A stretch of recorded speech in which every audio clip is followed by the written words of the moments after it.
All right, hello, welcome back into my kitchen. We're doing up cottage pie today, which is shepherd's pie.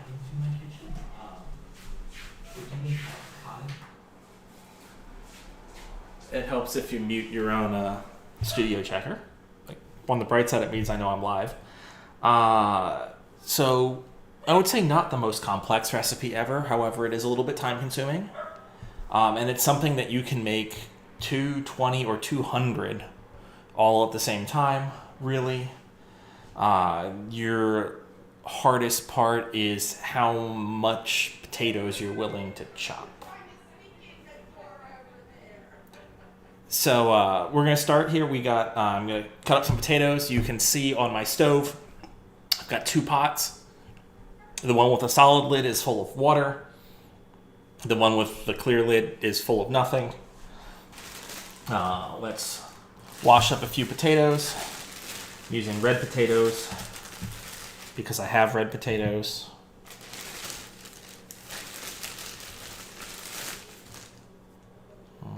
Not that red potato.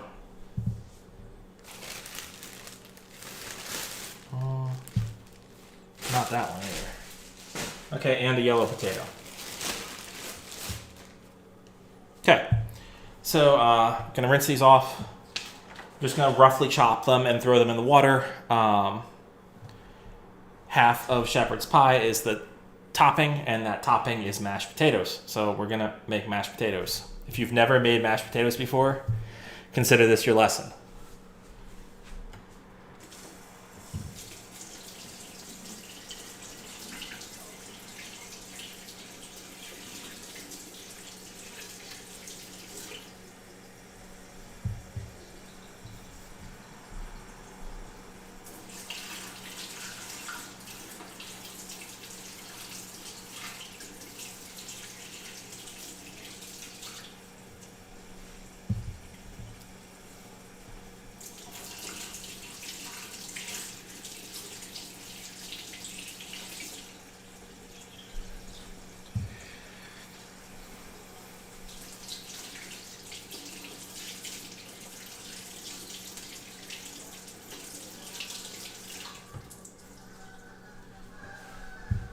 Grab a knife.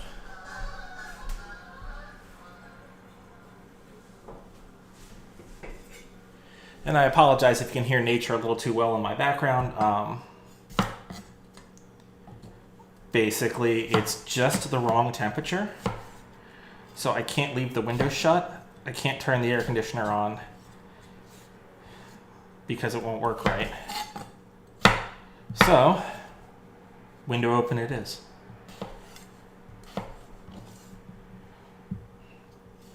So when you're making mashed potatoes from scratch, biggest thing to think about, make sure your pieces are roughly the same size. There are no giant gashes or parts that when you cut into the potato, you can really see like blackened skin, because those will not like become soft and nice when you cook them. They will always be blackened and hard. So like this end of a potato here, just cut it off. And the other reason you want similar sized pieces is similar sized pieces cook in similar lengths of time, which, you know, is nice.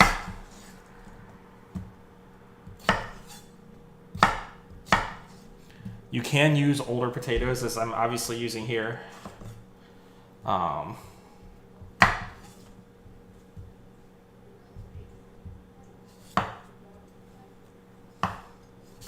Most of these are not in this state I would like them to be in if I was making like fries or especially baked potatoes.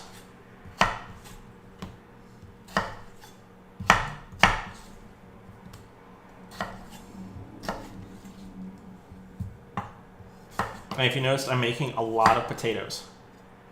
So if you forget your college days or never went to college, you know that there's a ton of mashed potatoes on the top. In my opinion, mashed potatoes are one of the things that makes either a shepherd's pie or a cottage pie really good. Shepherd's pie being the same thing except with lamb.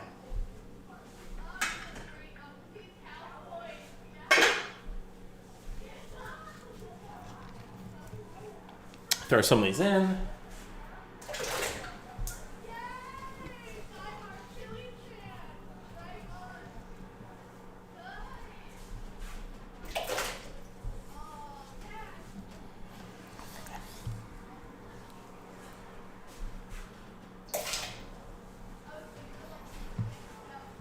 Finish cutting these up, and you know, there are people who, oh, there we go, you see.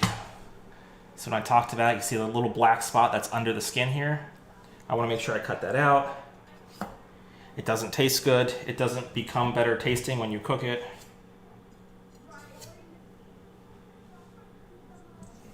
Potatoes are cheap.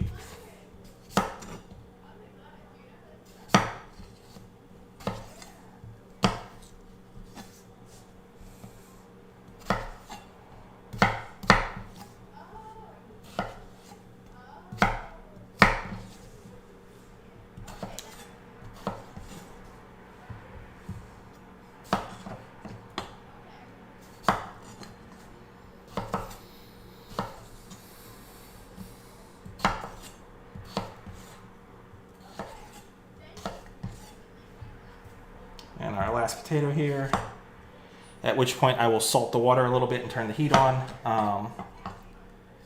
I'm a big fan of salting the water. I think it makes the potatoes taste better. I have no scientific basis to believe why,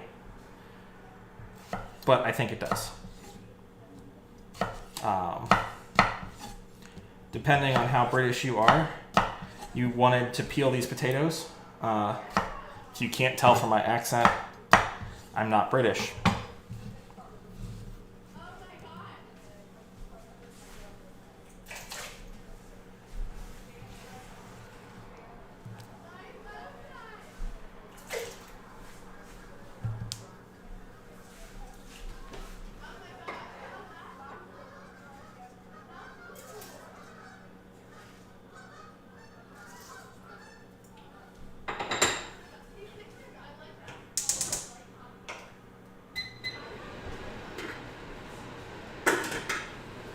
I'm going to kick on the fan to hopefully keep myself from setting off the fire alarm.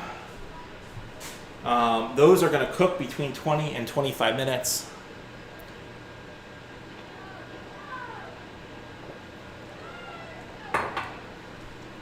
I would love to know what kind of party they're having outside. I don't know if you can hear it or not.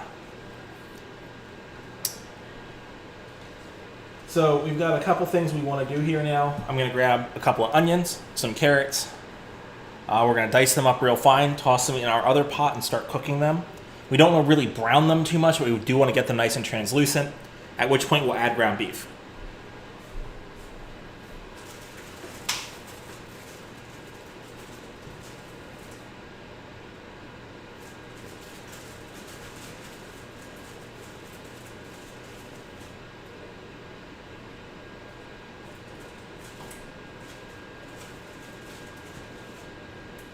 We're going to go with 6 carrots.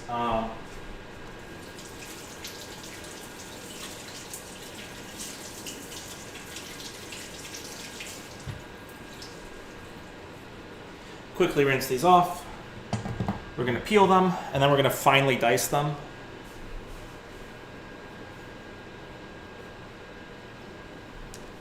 The reason we're doing carrots first is less likely to make me have my eyes water with a carrot. The reason I'm picking 6 is these are fairly thin. If you get really nice big fat carrots, you need less.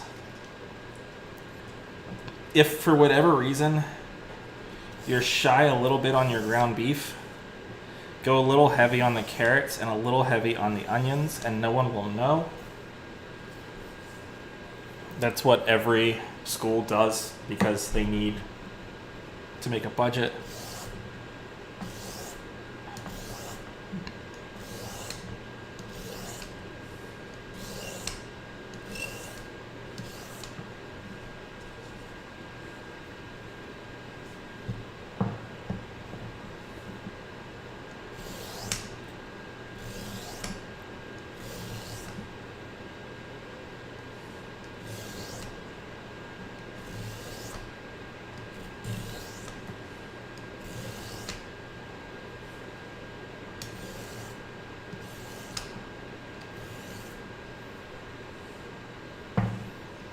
These are also fairly old carrots, so that's why I'm being extra careful to peel them thoroughly, because they're not in great shape. You can see the ends are kind of gross,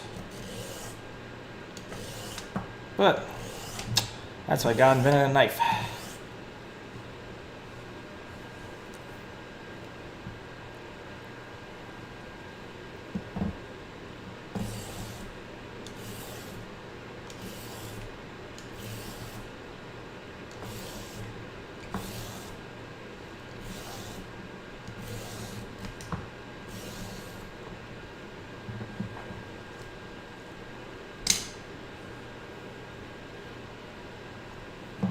Depending on where you are, if you notice I'm piling my peels here, it's actually just off the camera screen. My brother maintains a compost bin, and I'm going to give them to him. So, you know, I want to keep them separate because these are obviously nice composting pieces.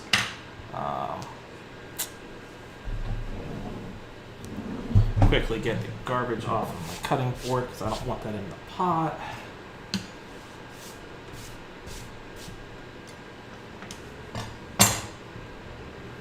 Try and figure out where my phone is blowing up.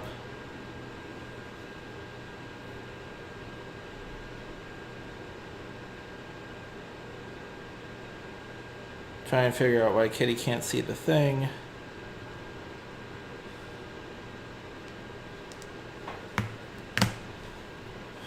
Apparently, I have many skills. Discord permissioning is not actually one of them. So we're going to cut these up, dice them fairly small. Remember, these are getting paired with ground beef or ground, obviously, in my case, I'm doing cottage, so ground beef. If you're doing lamb, it's ground lamb.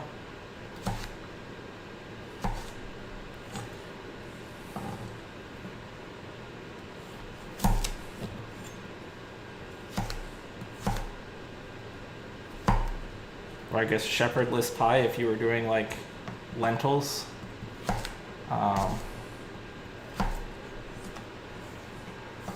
I'm not doing lentils because I'm doing ground beef.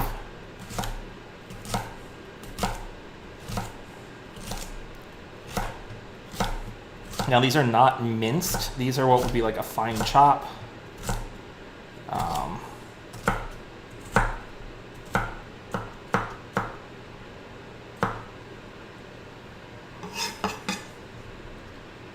So like, you know, 1/3 of an inch. Let me take the lid off before I try and move them. I can just let them pile up right in there.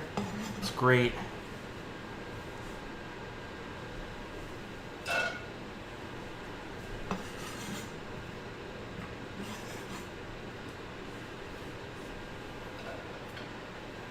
And then try and figure out later why Kitty can't see things while this is all cooking.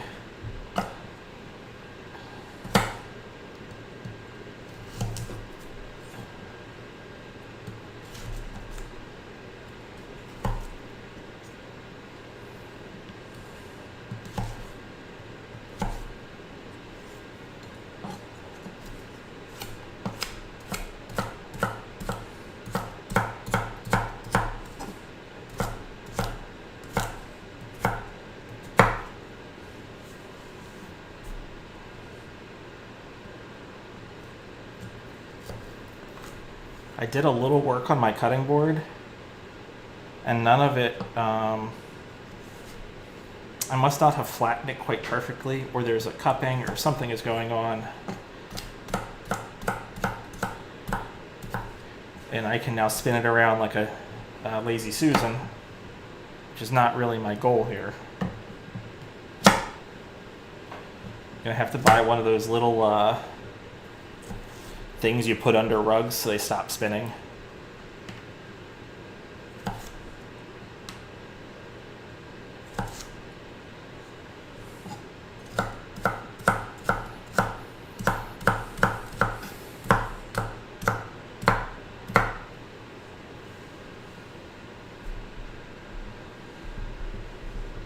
Please. Or my table is actually not flat, which, you know, could be a thing too. I could have done the cutting board correctly. But reality, you know.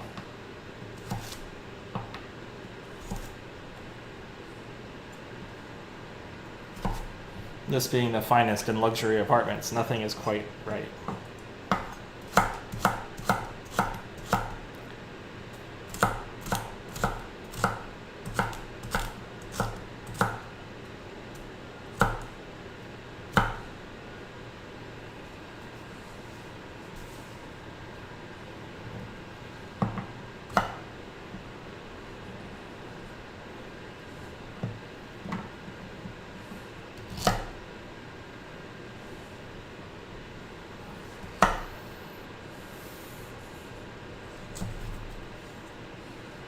This is probably the hardest step in shepherd's pie.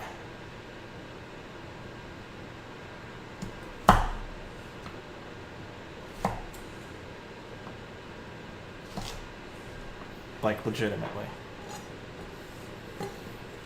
From here on, it's like saute vegetables, saute ground beef, put in a pan.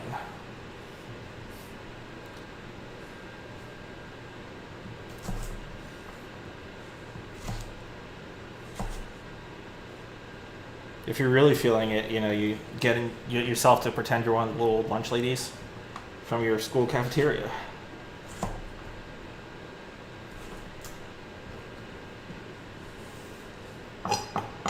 Now I should. Tastes like carrot.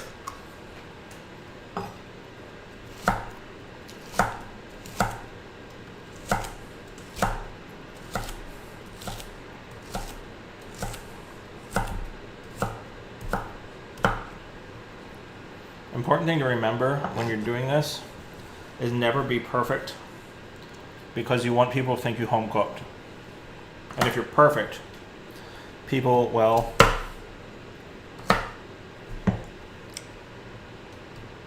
don't. They assume you bought it at the store, even if it was you. Like, not saying you aren't perfect, but you know, assumptions are a nasty thing.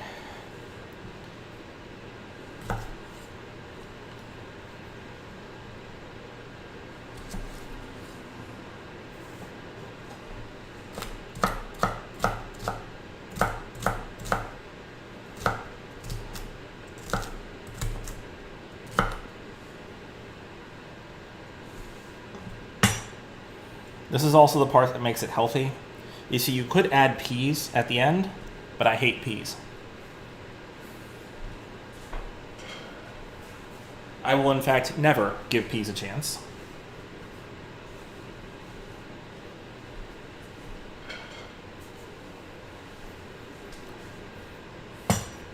So carrots it is for, you know, vegetable.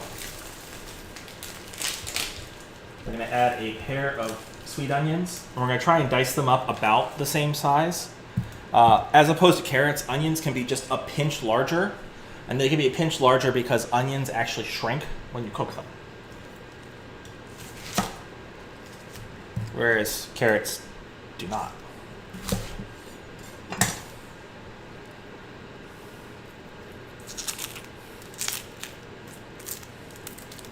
These are supposed to be sweet onions that don't make you cry. We'll see. We will test that theory. And deal with the fact that there's something growing in between the layers on this one.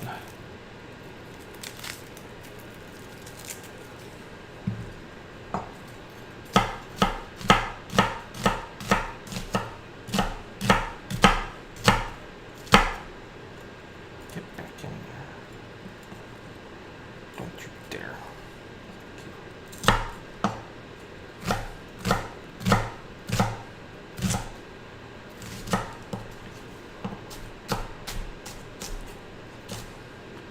Actually, so far these aren't too bad.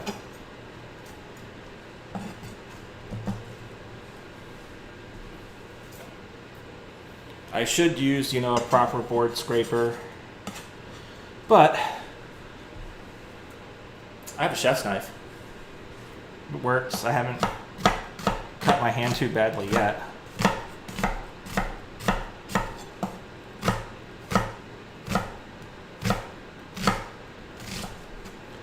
So if you're looking at the recipe down below, you'll notice it seems like a lot of food for me.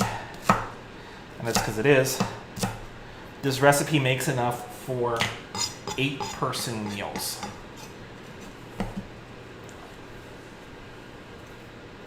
So when this is all done, I will have 4 smaller shepherd's pies, each of which is 2 meals for me, or in the case of at least one of them, I'll have a family member over, and then, we'll split it between the 2 of us.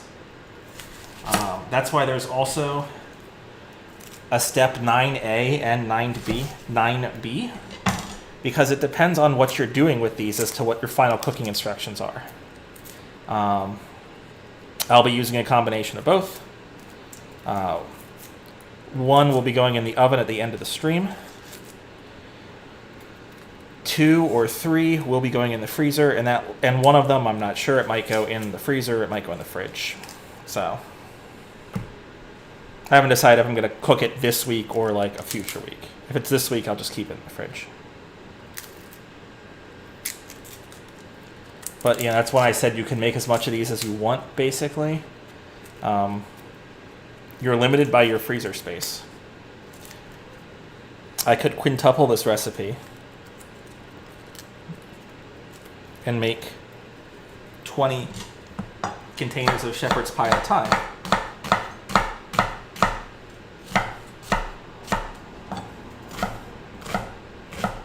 Okay, this one. It's a lot more dangerous than the last onion. Wow. Same bag. Glad onions are fast to cut.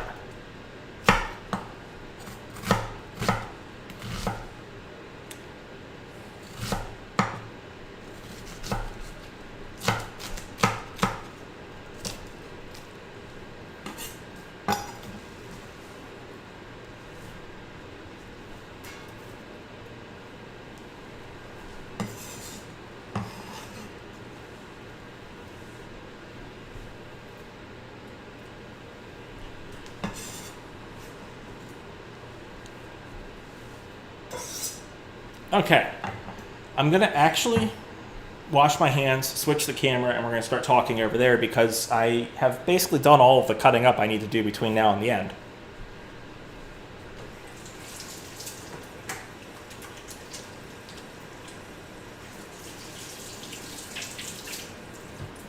But I'm going to wash my hands first because otherwise I get onion smell all over my mouth. And then for the next week, I'm going, wow, my computer smells like raw onions. And that's gross. All right. Move my microphone.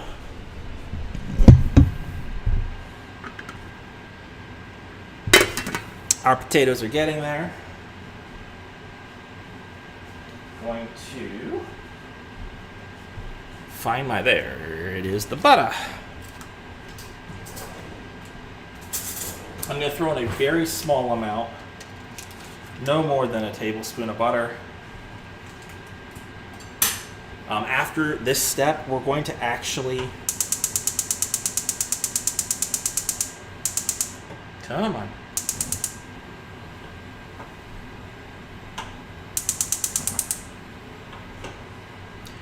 We're going to add our ground beef to the same pan and fry it. And we're not going to be removing the oil after that, so kind of one of those, I don't want to add too much fat because then it becomes, it's just swimming in fat.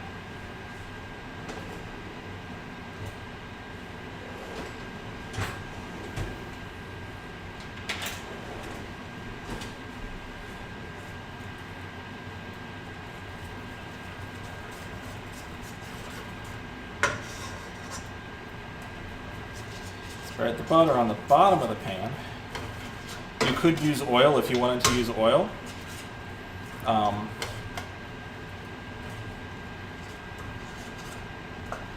want to use butter.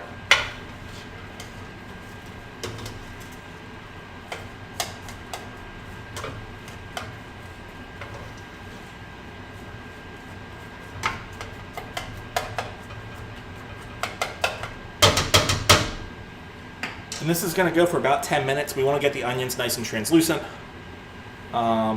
At the beginning here, I'm going to go run out to my porch garden, and I'm going to grab some thyme off the garden and throw it in as well.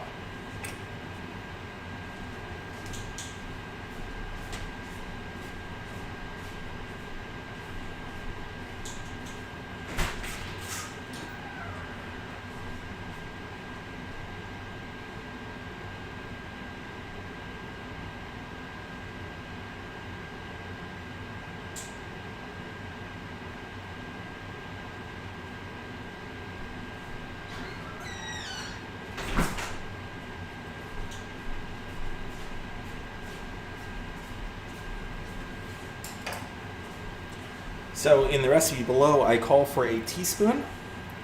A teaspoon dried is like a tablespoon fresh, or in this case, I'm using one honking chunk of thyme. Some of it will stick on the stalk when I pull it out at the end, some of it will not. I'm gonna actually wait a minute. But that is how much thyme I'm gonna put in.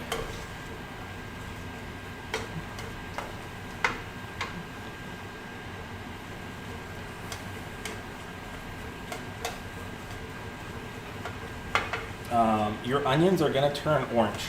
There's nothing you can do about it. Carrots are stronger color agents than onions.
See, our vegetables are really steaming here. That's great.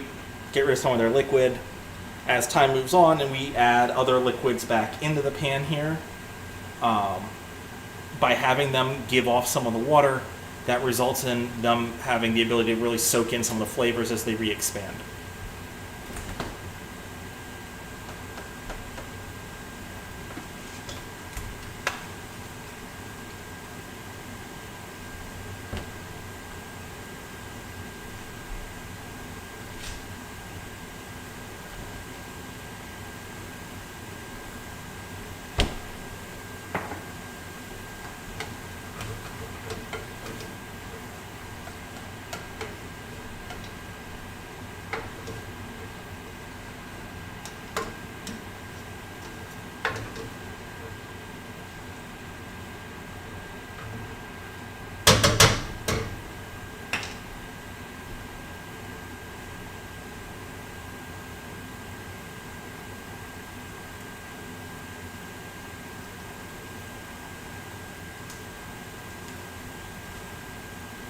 So our ground beef, I'm using 80-20 right now.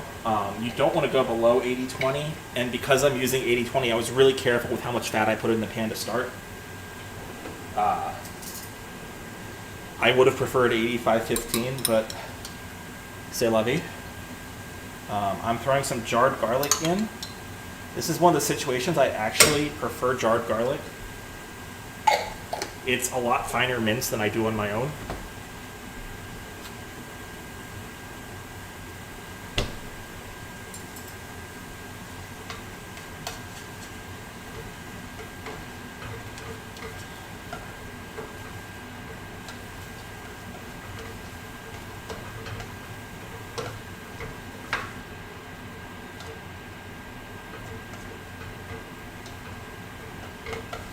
We're going to give this maybe 3 more minutes, and then I'm going to add in our ground beef.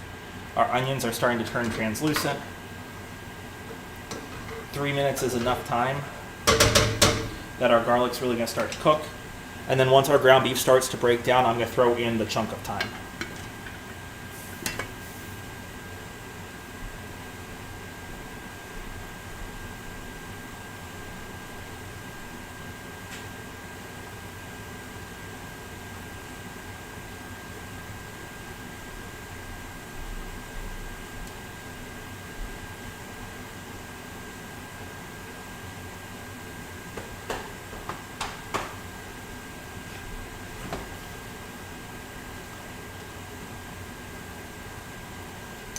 While I'm thinking about it, I'm going to get it out and then pop open my bottle of red.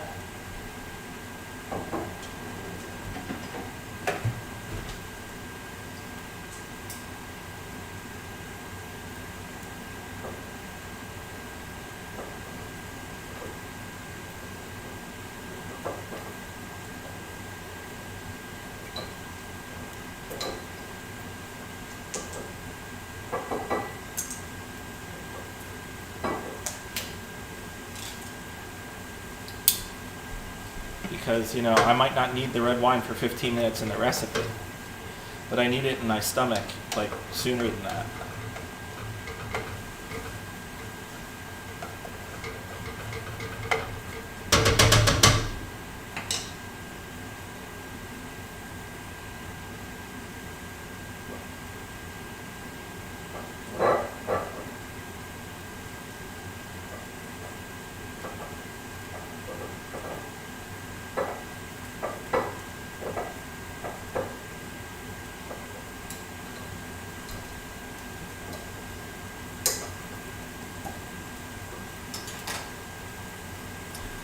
Okay, well the wine kind of airs for a minute. I'm going to push our carrots and onions to the edges of the pan, and we're going to put our ground beef in the middle.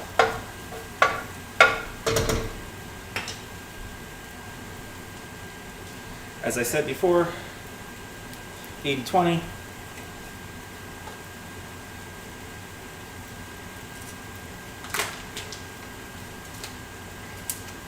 Easy open tab doesn't work for squat.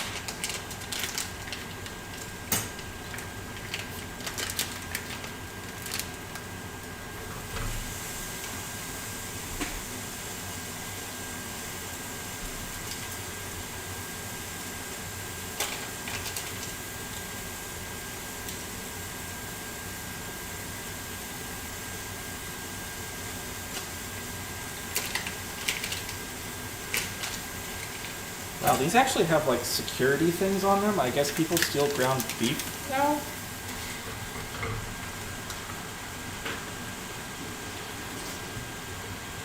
I obviously wouldn't make a good thief. I wouldn't have even thought to steal ground beef. I mean, like, $40 a pound filet mignon, sure.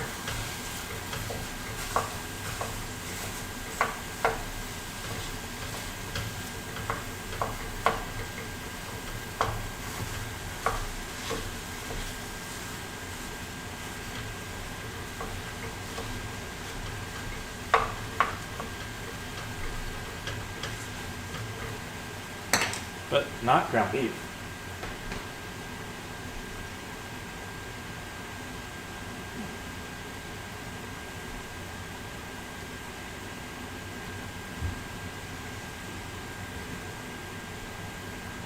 Test out our bottle of red.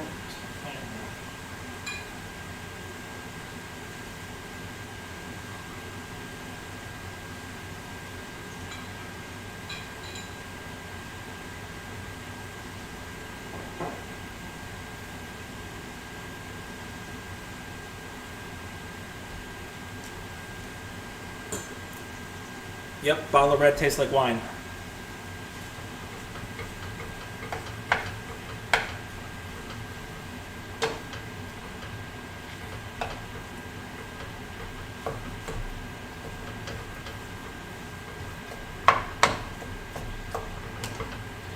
As our ground beef finishes cooking in about 10 minutes, I'm going to start poking at our potatoes and see when they're done. And then once they're done, I will just drain them.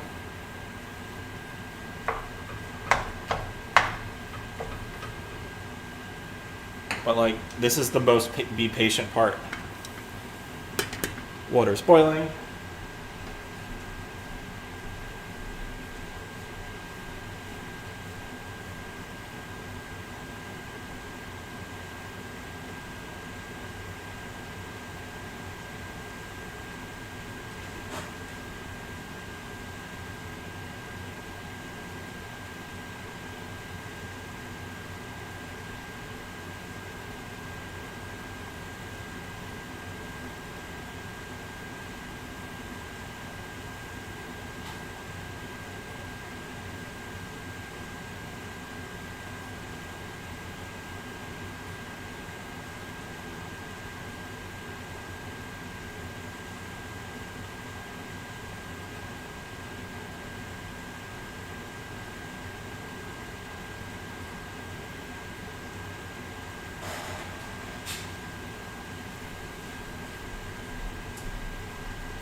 So again, as I'm doing this, I'm trying to break up any large chunks that exist.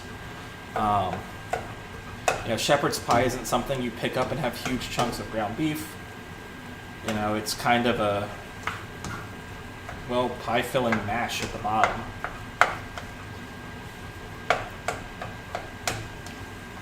And as we cook, it'll continue to mash up here. I'm using my carrots and onions as a guide.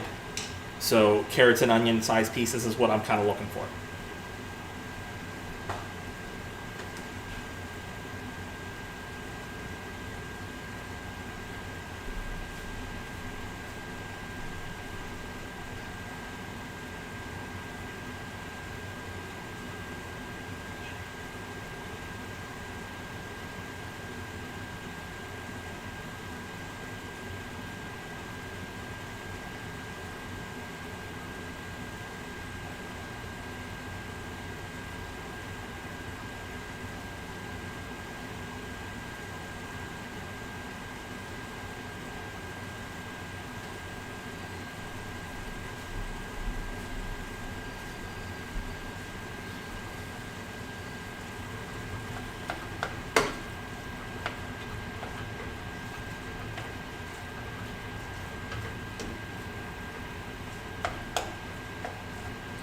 So again, as I said before, this is cottage pie. We're using ground beef. You've really got a couple main options for your protein on the inside. I would say in the present day, beef is by far the most popular. Depending on where you are, they'll call it shepherd's pie and still use beef because they're lying liars. One of your other big protein choices is obviously lamb. Being called shepherd's pie was kind of because, you had shepherds, and shepherds take care of sheep, and sheep make lamb. I know that's a stunning concept.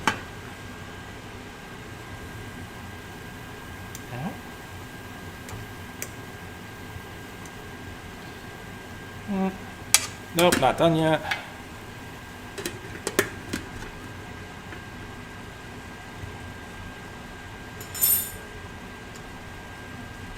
Obviously, I want to make sure our potatoes are fully cooked. Our final dish goes back in the oven. However, it takes time.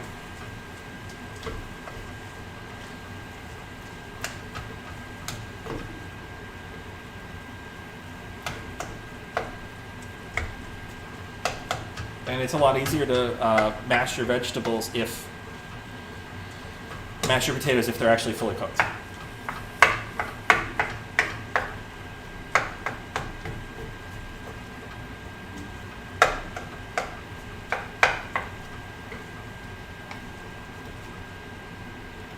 Now, if you notice, we add that 1 tablespoon of butter, and that's it on the butter front, on the fats front. All the rest of the fat is what's coming out of my ground beef. A lot of your recipes will say brown your ground beef, drain your ground beef, and then add fat to the pan, which is really pretty stupid because you're taking fat that has a bunch of flavor and you're throwing it out, and then you're putting in oil normally, which has no flavor. And why would you do that?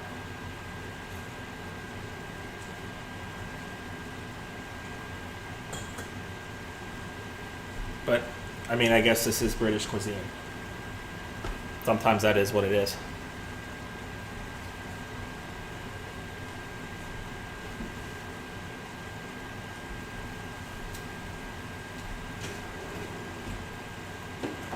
I'm going to now get one of my remaining ingredients ready. I have my wine already open and ready to go. I'm going to crack open the can of tomato paste.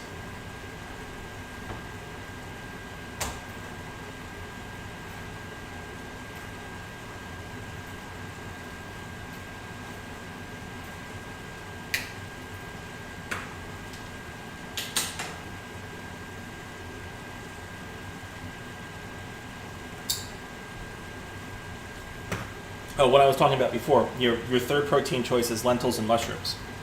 So if you wanted to make a true vegetarian version of this, you'd use lentils and mushrooms. If you wanted to make a vegan version of this, you'd have to not only go like lentil mushroom, but you'd also have to use a non-dairy agent when you are making your mashed potatoes. Soy milk, or instead of butter, you'd use oil. I'm really bad. Sometimes I don't use butter in my mashed potatoes. I'll use duck fat, which tastes amazing. Looking, we're pretty good here. No big chunks, no chunks of pink. I'm going to scrape the bottom of the pan away to the middle here. We're going to add a heaping tablespoon of tomato paste.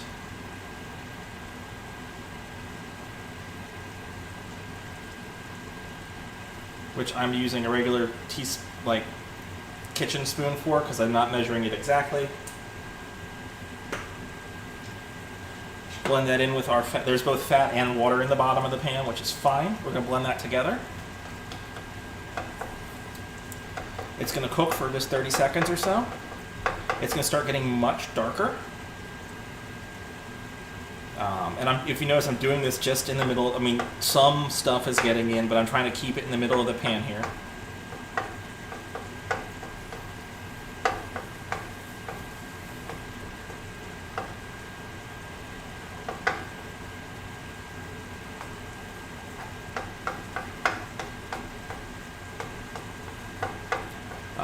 Tomato paste starts out a really bright red. It gets even brighter in like the first 20 seconds of cooking, and then darkens towards what I would call rust. And as we get it towards the color of rust, that's what we're really looking for.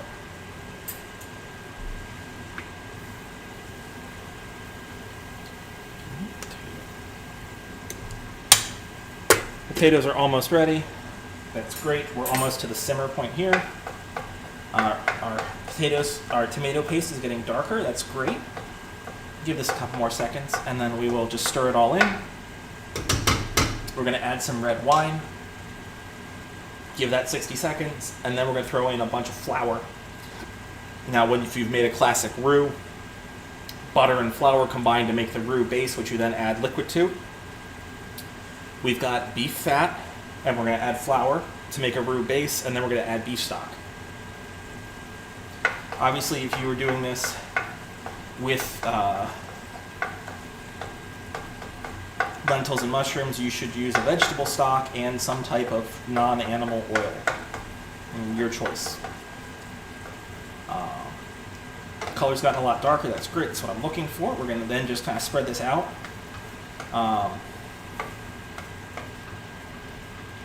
You want to use a tomato paste over any other form of tomatoes, because it will assist in getting you some concentrated tomato flavor without adding like visible tomato. And shepherd's pie is about many things. It's not about visible tomato chunks. And as you're stirring, again, if If you see huge chunks of ground beef, you want to smack them down. I just want to make sure we are fully covered. Should have a uniform color. It's going to glisten just a little bit because the tomato is going to help bind to a pinch of the fat. So we're going to add half a cup, and again, I'm doing this by eye.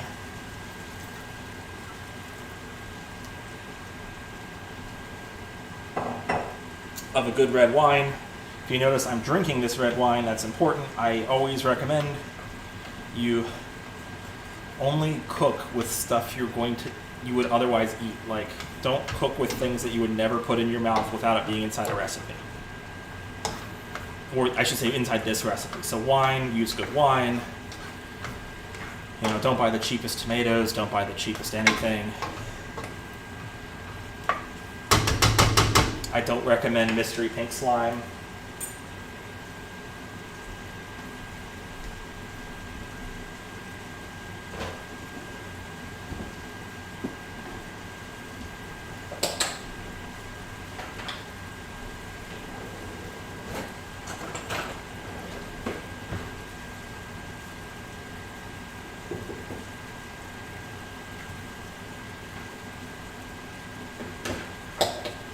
Got a third of a cup of flour. We're just going to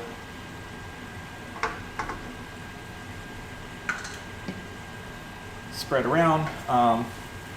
So, you know, normally in a roux, you're very concerned about making lumps.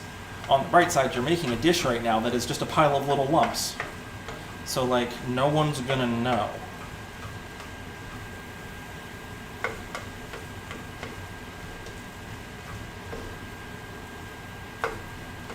So we're going to get it all incorporated. We're going to give this 60 to 90 seconds to cook. We want to cook the flour, make sure it's fully cooked because you don't want raw flour taste. And then we're going to work on adding about 2 cups of beef broth. Again, this is not a soup, this is not a stew. We want this to be pie filling.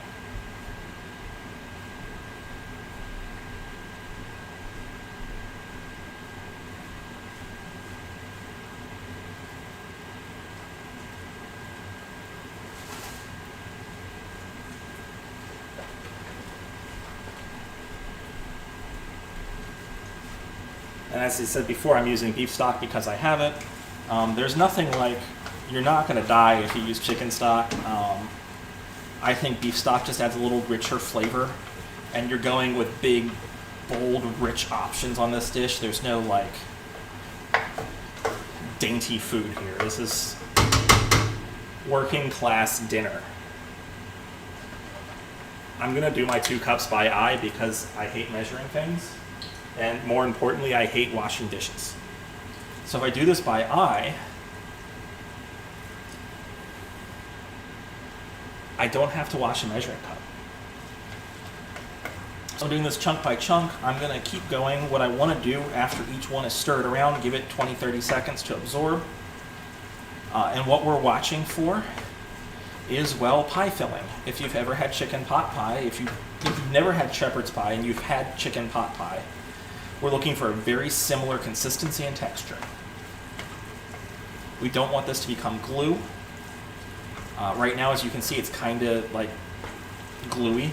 It obviously needs more liquid.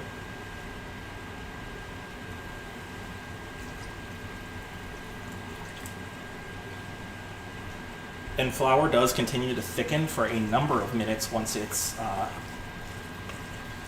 gotten to a simmer. So we're going to do this, we're going to keep doing this, and we're going to keep going until we really get to where we want it to be.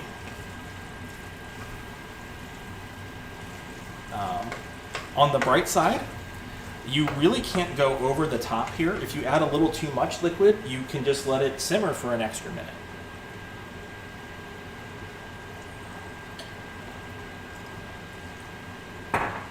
The whole time this is simmering, we see steam coming off of the dish.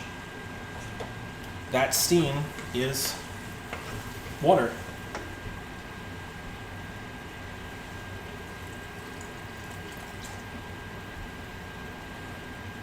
Right now is when I'm going to take my time. I'm going to smash it into the dish.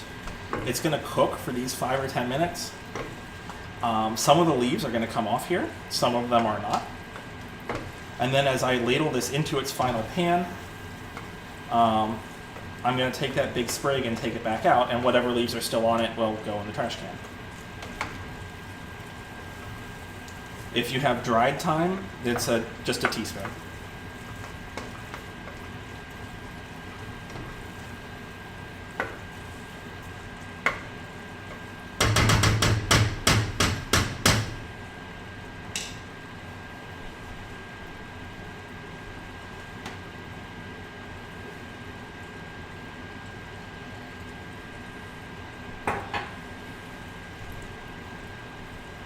This is still just a pinch thick for me.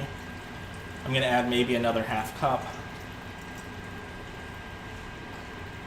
Again, a little bit of this is going to depend on how perfectly you measure your flour. A little less flour means you need a little less liquid to make the right consistency. However, you have a little less sauce in the end. In my case, I want it to be a little saucy. I want there to be a lot of like bold pick up and go.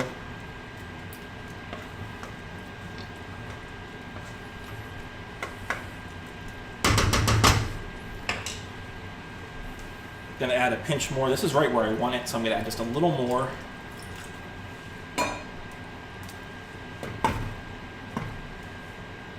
I'm gonna put the lid on it. I'm gonna turn the heat off on my mashed potatoes. I'm gonna move the microphone so I don't break it.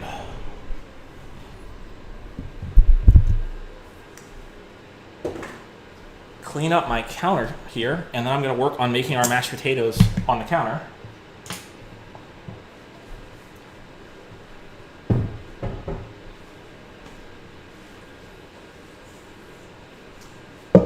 And this one, yeah, that'll do.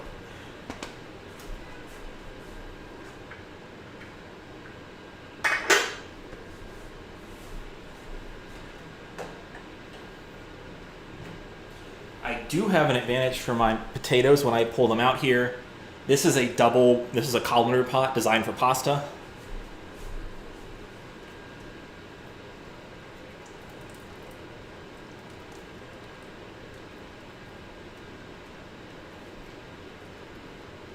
Pretty conveniently.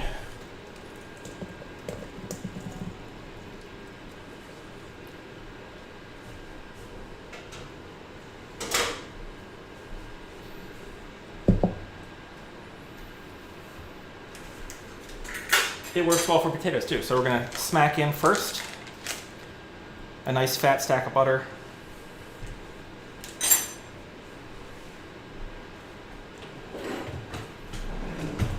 Find my potato masher. Yeah, these are nice.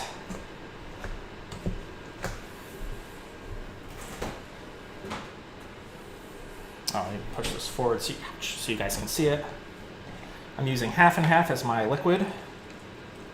You could use milk. I, as a both bachelor and someone who doesn't use milk in a lot of my dishes, have half and half. And actually looking at this, I might not have made enough potatoes. We'll see here. Okay, I've got to add my secret ingredient.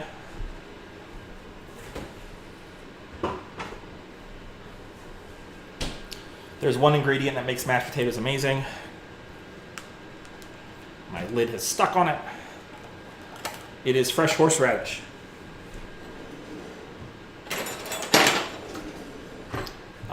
And I'm talking the stuff that's in the jar. In my case, as you can see, it is like from some little tiny stand at the farmer's market. I'm adding between 1/4 and 1/2 teaspoon per pound of mashed potatoes. Or I should say per pound of potatoes that I put in there. It gives it a little extra flavor.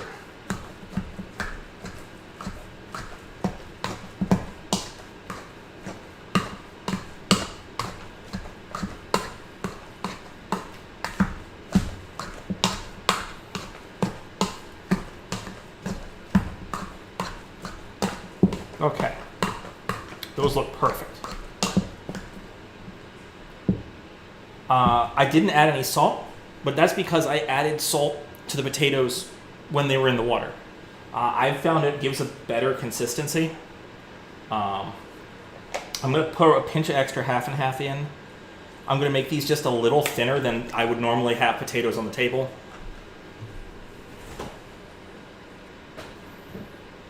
And I'm doing that because I want to put these out on top of our filling. And it's a lot easier to spread them when they're a little thinner. On the positive side,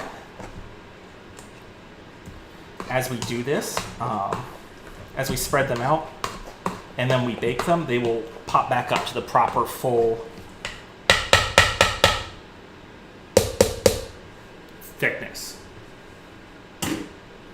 Put that out of the way. I'm going to put this right here, move my pot holders.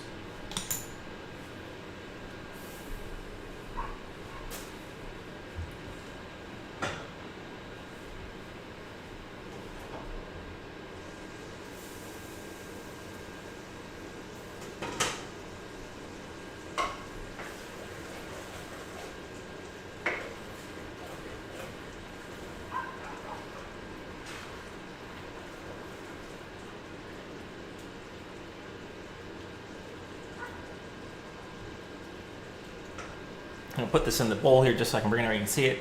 So you can see it's lost some of its leaves, but not all of its leaves.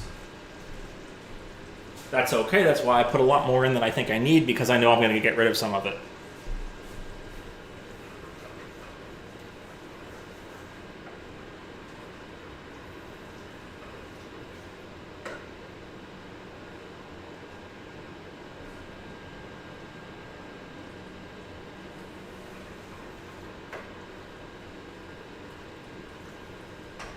I'm going to give our filling just a minute to cool off. While that's happening, I'm going to show you, these are the bowls I'm using. These are IKEA. They are 34 ounces. In my case, I've found that's really good at holding enough shepherd's pie for 2 people for dinner with a side. So as an example, I would bake one of these, and these are oven-safe containers. When filled roughly to the brim, I'll bake one of these. It's dinner for 2 with a side salad. If it's just me and there's no side salad, I can finish off one of these, but like, I probably shouldn't.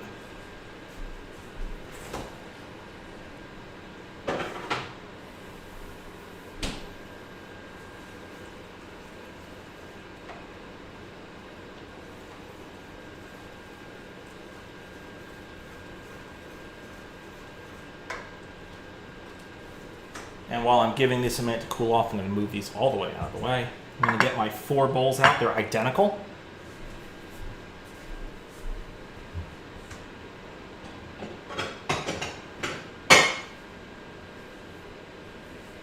Because what I'm going to do is split the sauce in 4, the filling. And then once that is done, I'm going to start at the first one and then make the mashed potatoes how I really want them to be. And if I run out of mashed potatoes before the end, I'll make more after the stream.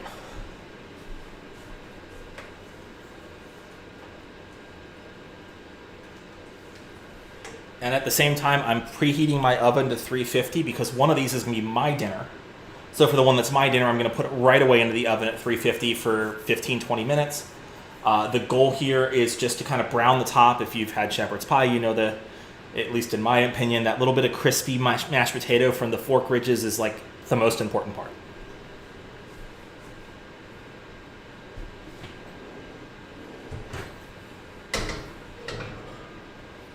So let's put a bunch of this in.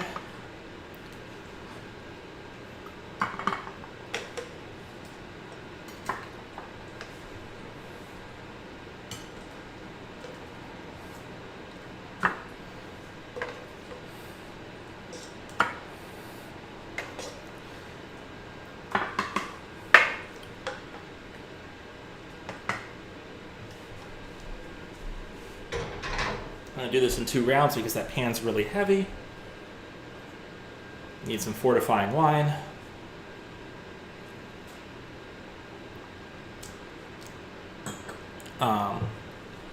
Our wine is a cab. It is a Napa Valley cab. They make good wine.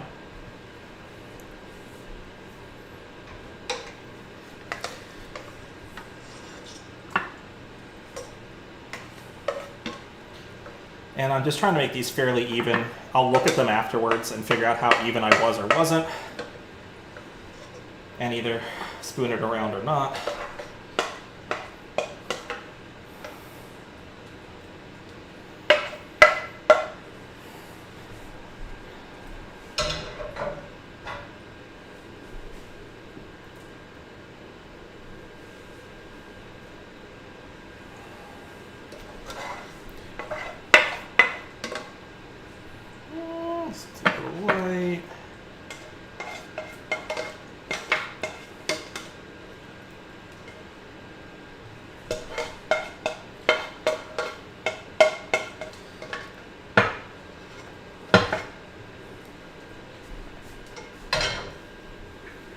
Okay, that was the hardest part. I think I said that 3 times for different parts being hardest. My next step here is I'm going to level out our filling. And then I'll take a side-on look and decide if one of these is too full.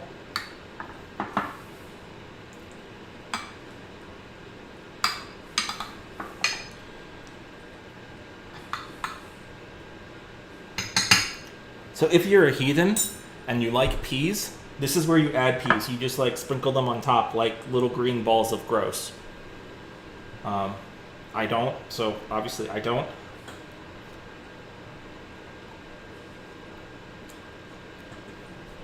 Grab our mashed potatoes.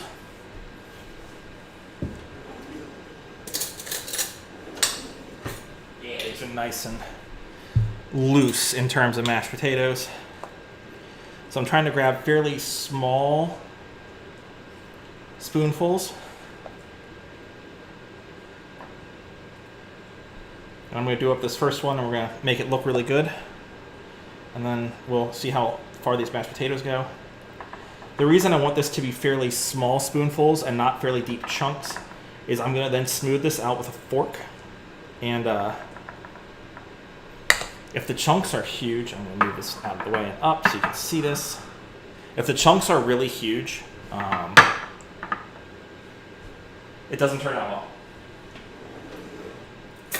Because then you've got potatoes going way down in, and it's hard to make them, you know, a full topping.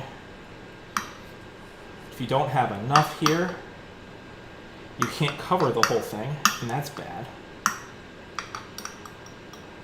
So if you notice, I'm going around. I'm going to spread this out, cover all of it. If I decide I want to throw another spoonful in, I will.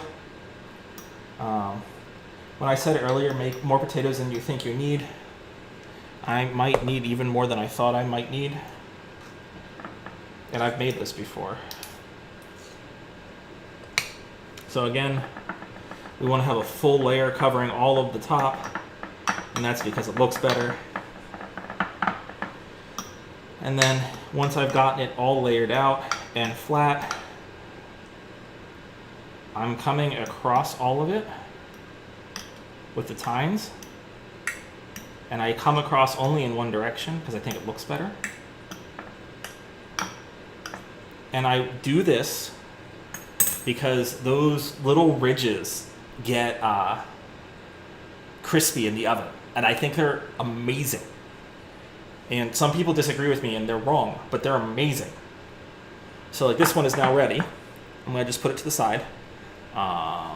So if you look at the side of the dish here, it's about 60%, 65% filling, 35% mashed potatoes on top.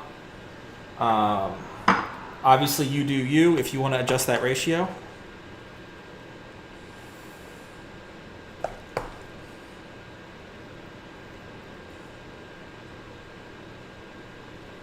You know, I said I was turning the oven on,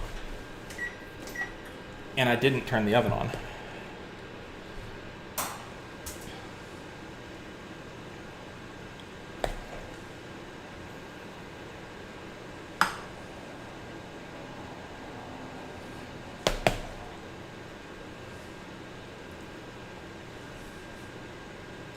As I said before, if you want to freeze these for later, you want to stop right this step. You want to do this step and go no further. This is the step that you're ready to go in the oven, and then you just kind of let it be. And you'll put this in the freezer. When you want to actually cook it, you can come back, thaw it, and it's going to be give or take 90 minutes in a 350 oven from refrigerator temperature, at least at the thicknesses that I'm doing here, which is like, call it 1.5 inches thick, give or take. And for that 90 minutes, you're going to want 60 minutes covered, the last 30 uncovered. And then if you really think it needs just a pinch more browning on the top at the end of those 90 minutes, just go at it with a broiler for just a couple minutes. Let's do this one. So you can see those ridges, they're nice and deep. I take it back. Maybe I do have enough mashed potatoes. I don't know. It's really hard. Like, you don't want to run out of mashed potatoes. It's bad. And the other thing you want to try and avoid doing is you don't want to stir the mashed potatoes in. You want them to float on top.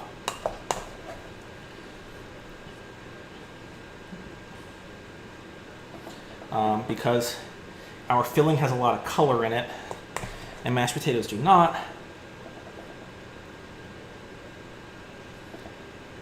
So, you don't want to turn your mashed potatoes the color of your inner filling, because that's not what you're looking for. It's not what it looks like.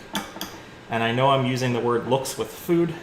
You do eat with your eyes sometimes, not just your mouth.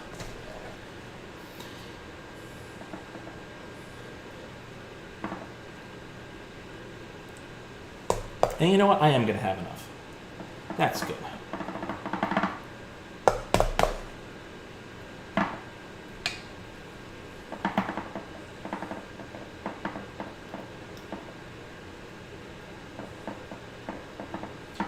Okay.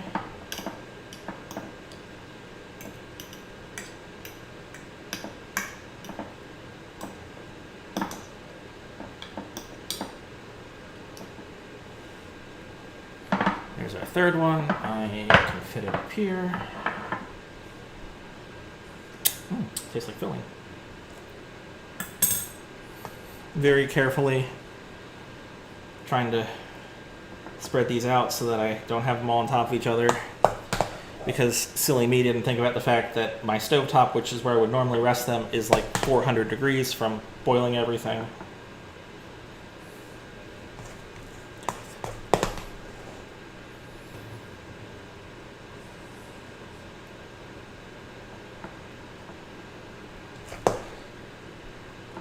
And actually I have a little extra mashed potatoes, which is just fine.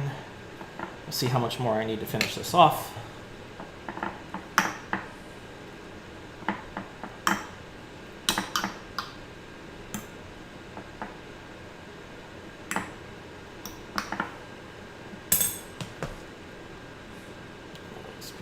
There, I don't want to break through.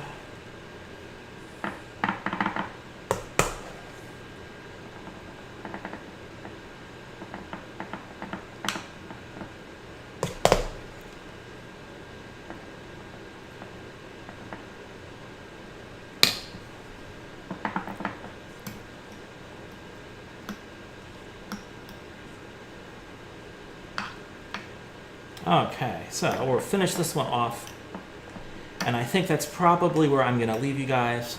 There's only one thing left to do, and that is to put this in the oven and let it cook for about 20-25 minutes and get nice and crispy on the top.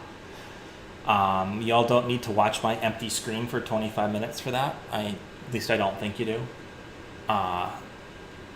So with that, I'm going to leave you. I do this every Sunday, 5:30 Eastern, whatever time that is for you. Since I'm on YouTube, I believe the correct phrasing is like, share, subscribe, follow, something. I don't know. You should do all those things. And I will see you next week, if not sooner. Have a wonderful Sunday.